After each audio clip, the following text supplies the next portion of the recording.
and welcome to episode 5 of Ask the Extru-Technician. I'm Rachel Ulrich. Here today is Jay Picorni, Innovation Group Leader with Extru-Tech, and Dr. Greg Aldrich, Research Professor and Pet Food Program Coordinator at Kansas State University. Today they're going to discuss process efficiencies and automation. Thanks, Rachel. Hello, Jay. Hello. So quickly, can you describe for me how quality checks are being incorporated into extrusion manufacturing processes and plants? Sure, Greg. So in previous episodes, Jordan Nix has talked about sensors and process automation, and Will Henry has talked about controlling the startup process and getting to critical control temperatures faster, thus reducing startup time and material waste. We've been talking about this topic in my pet food processing class, this whole idea of process control. Can you elaborate a little bit more on sensors and process automation for me? Sure. So instead of an operator going to the line every 30 minutes or so and pulling samples and taking them back to the lab for measurements and analysis, they are installing equipment and sensors at line that will continuously look at the quality of the product coming through the line. And that data will be transferred back to a PLC and trend charts for the operator to look at and make decisions off of. When that's not possible, then we are installing sampling devices at line that will automatically gather the sample and send it back to the lab for the technician, speeding up the whole process for them. That frees up the technician quite a bit from a data collection standpoint, but are they still able to keep track of or monitor product quality? Yeah, so we really want them to still go look at the product on the line and be aware of what's happening out in the plant.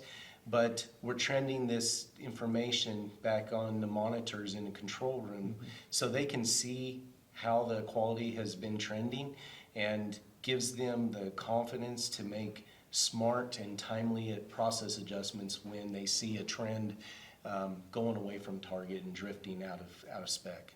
So that sounds like a great improvement. Do the technicians still have to record all the data manually, or is it somewhat automated?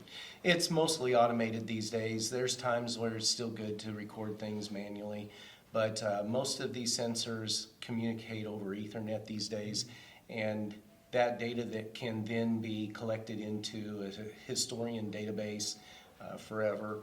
And the nice thing about that, once we have that kind of historic data, we can add it with process data from other production runs and then begin to use big data analysis and predict optimum set points.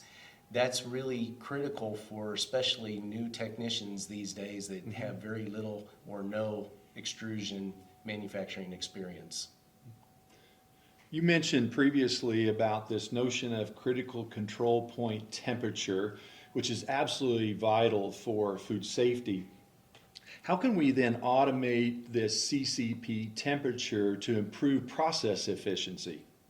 Yeah, so most of the time these days we are measuring the critical control point at the end of the extruder barrel. So we're using fast-acting RTD sensors and our energy management valve, or EMV, at the end of the extruder to control the material flow through and divert it away from the die plate until we're up to temperature. Once we're there, that EMV can shift and we can send it to the die plate. That helps us build pressure and temperature during the startup so that we get to the CCP point faster. And it's also, the EMV is also a very nice tool that is very popular these days with operators to help them control mechanical energy in the extruder barrel and thus bulk density and expansion off the die plate. Sounds like some tremendous improvements, Jay. Thanks. You're welcome. My pleasure. Rachel. Thank you, gentlemen. Thank you for joining us today. This concludes our episode of Ask the Extru-Technician. If you would like to submit your questions to our Extru-Technicians, please go to our website and click on Ask the Extru-Technician.